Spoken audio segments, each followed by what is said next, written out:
جب انہوں نے اپنے اپنے منہ نیچے کیے تو اتنی دیر میں کنویں کا پانی اللہ سبحانہ و تعالیٰ کی قدرت سے اچھل کر کناروں تک پہنچ چکا تھا۔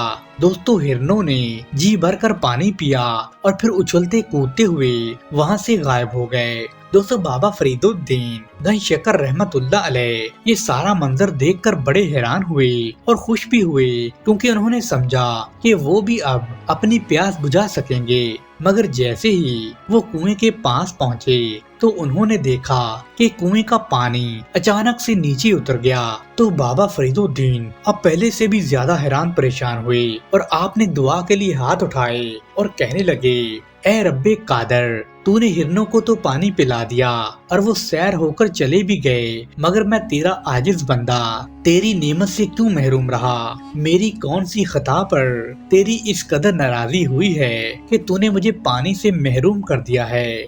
دوستو تھوڑی دیر کے بعد غیب سے ندا آئی، اے فرید، تو نے ڈول اور رسی کا سہارا ڈھونڈا، تو یہ سمجھا کہ ڈول اور رسی کے بغیر پانی کیسے اوپر آئے گا، جبکہ ہرنوں نے صرف رب تعالیٰ کا سہارا تلاش کیا اور اسی سے مدد چاہی، کہ یہی وجہ ہے کہ اللہ سبحانہ و تعالیٰ نے ہرنوں کی مدد کی اور وہ پانی پی کر چلے گئے، جبکہ تو پانی سے محروم رہ گیا۔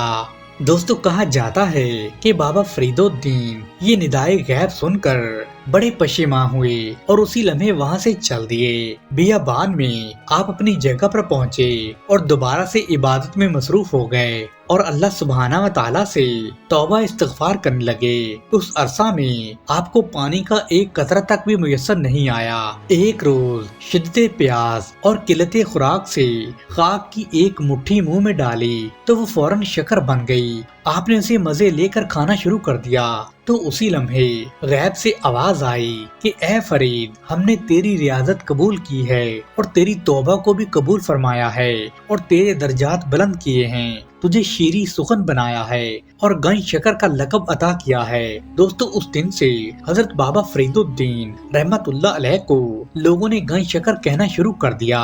دوستو ایک دفعہ حضرت بابا فرید الدین نے 7 دن تک مسلسل روزہ رکھا۔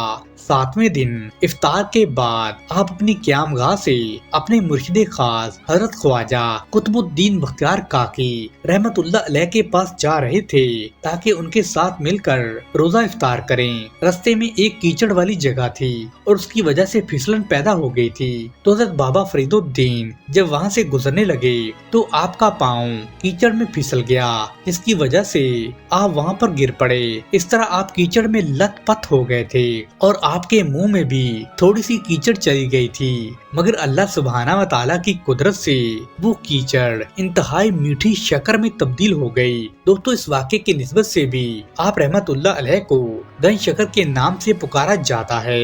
دوستو بابا فرید الدین جن دنوں اجودن کے قصبہ میں قیام پذیر تھے تو وہاں سے ایک سوداگر اپنے دوسرے سوداگر ساتھیوں کے ساتھ گزرا۔ یہ سوداگر اونٹوں پر شکر کے بورے لاد کر بیچنے کے لیے دلی جا رہے تھے۔ جب بابا فرید الدین نے ان سے پوچھا کہ ان اونٹوں پر لدے بوروں میں کیا چیز بھری ہوئی ہے تو ان سوداگروں نے حضرت بابا فرید الدین کے حلیے کو دیکھتے ہوئے یہ خیال ظاہر کیا کہ انہوں نے خریدنا تو کچھ ہے نہیں، یہ محض پوچھ رہے ہیں، اور آپ کا سوال سنجیدگی سے نہیں لیا بلکہ اس کا جواب کچھ یہ دیا کہ یہ نمک کے بورے ہیں، آپ کو کیا چاہیے؟ تو حضرت بابا فرید الدین سمجھ گئے کہ سوداگروں نے ان کے ساتھ جھوٹ بولا ہے اور وہ انہیں غریب جان کر ایسا جواب دے رہے ہیں۔ تو آپ نے ان سوداگروں سے کہا، اگر تم یہ کہتے ہو کہ ان بوروں میں نمک ہے تو پھر نمک ہی ہوگا۔ دوستو سوال و جواب کے بعد سوداگروں نے اپنی راہ لی۔ وہ سوداگر جب دلی پہنچے اور اپنی شکر فروخت کرنے کے لیے بازار میں گئے تو انہوں نے دکانداروں سے شکر کا سودا طے کیا، مگر جب بورے کھولے گئے تو ان میں شکر کی بجائے نمک موجود تھا۔ یہ دیکھ کر وہ سوداگر بڑے پریشان ہوئے۔ اب انہیں حضرت بابا فرید الدین گنج شکر رحمت اللہ علیہ کا خیال آیا۔ ان سوداگروں میں سے ایک سوداگر نے کہا، مجھے محسوس ہوتا ہے کہ وہ شخص ضرور کوئی ولی اللہ تھے جنہیں ہم نے دھوکہ دیتے ہوئے کہا کہ ان بوروں میں نمک ہے، اور یقیناً یہی وجہ ہے کہ اب یہ شکر نمک میں تبدیل ہو گئی ہے۔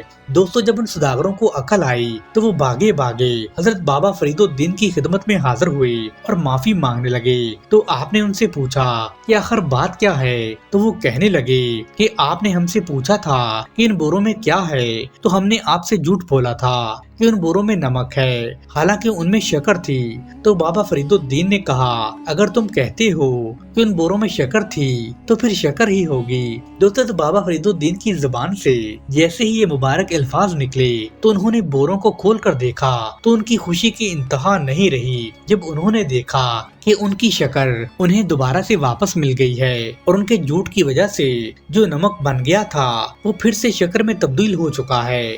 دوستو اسی دن سے آپ گنج شکر یعنی شکر کا خزانہ لقب سے بھی مشہور ہو گئے۔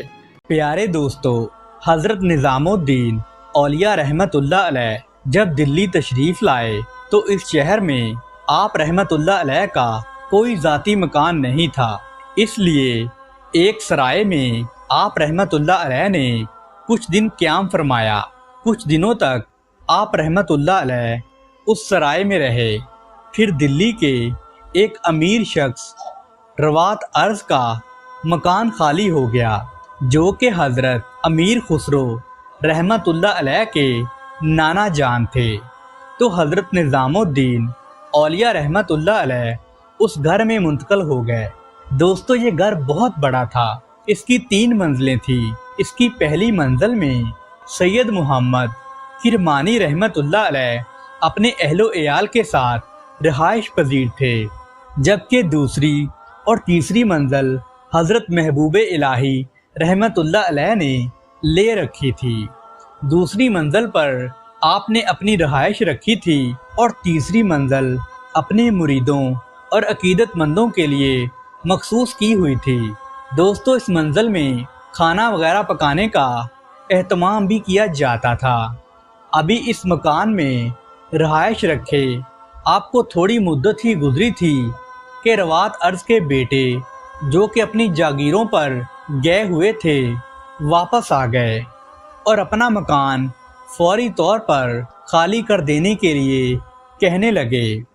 وہ اس مکان میں رہنے والوں کو اتنی مہلت بھی دینے کو تیار نہیں تھے کہ وہ اپنے لیے کوئی دوسرا مکان تلاش کر سکیں، چونکہ وہ جاگیردار آدمی تھے اور حکومت میں بھی ان کا اثر و رسوخ تھا، اس لیے کوئی بھی بات سننے کے لیے وہ تیار ہی نہیں تھے۔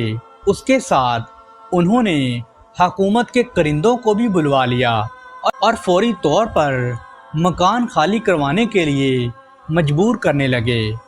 دوستو اس ساری صورتحال کو دیکھ کر حضرت خواجہ نظام الدین اولیاء رحمت اللہ علیہ نے مجبوراً مکان کو خالی کر دینا ہی مناسب سمجھا اور آپ رحمت اللہ علیہ اسی حالت میں مکان سے باہر نکل آئے کہ آپ کے عقیدت مندوں نے اپنے سروں پر آپ رحمت اللہ علیہ کی کتابیں اٹھائی ہوئی تھی۔ ان عقیدت مندوں میں حضرت سید محمد کرمانی رحمت اللہ علیہ بھی شامل تھے۔ ان کتابوں کے علاوہ گھر میں اور کوئی بھی سامان نہیں تھا۔ مکان سے باہر نکل کر آپ رحمت اللہ علیہ اس چھش و پنج میں پڑ گئے کہ نہ تو اب کوئی ٹھکانہ ہے اور نہ ہی جانے کے لیے کوئی اور جگہ ہے۔ دوستو تھوڑی دور سراج دکاندار کا گھر تھا جس کے سامنے ایک مسجد تھی جسے چھپر والی مسجد کہا جاتا تھا۔ حضرت خواجہ نظام الدین اولیاء رحمت اللہ علیہ نے فرمایا کہ اس وقت تو اور کوئی ٹھکانہ نہیں ہے، یہ اللہ سبحانہ و تعالیٰ کا گھر ہے، تو آئیے دوستو اس گھر میں چلتے ہیں۔ چنانچہ آپ رحمت اللہ علیہ کے عقیدت مندوں نے آپ رحمت اللہ علیہ کی کتابیں اس مسجد کے اندر رکھ دیں اور آپ رحمت اللہ علیہ نے مسجد میں قیام فرمایا۔ آپ کے مخلص عقیدت مند سید محمد کرمانی رحمت اللہ علیہ نے بھی اپنے اہل و عیال کے ساتھ مسجد کی سیڑھیوں پر ہی رات گزار دی۔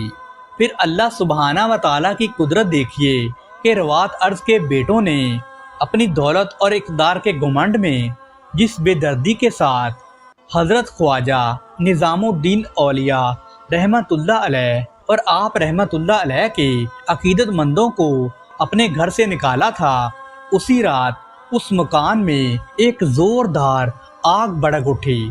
آگ پر قابو پانے کی بہت زیادہ کوششیں کی گئیں، لیکن آگ پر قابو نہ پایا جا سکا۔ تھوڑی ہی دیر میں یہ بلند و بالا عمارت جل کر راکھ ہو گئی اور ملبے کا ڈھیر بن گئی۔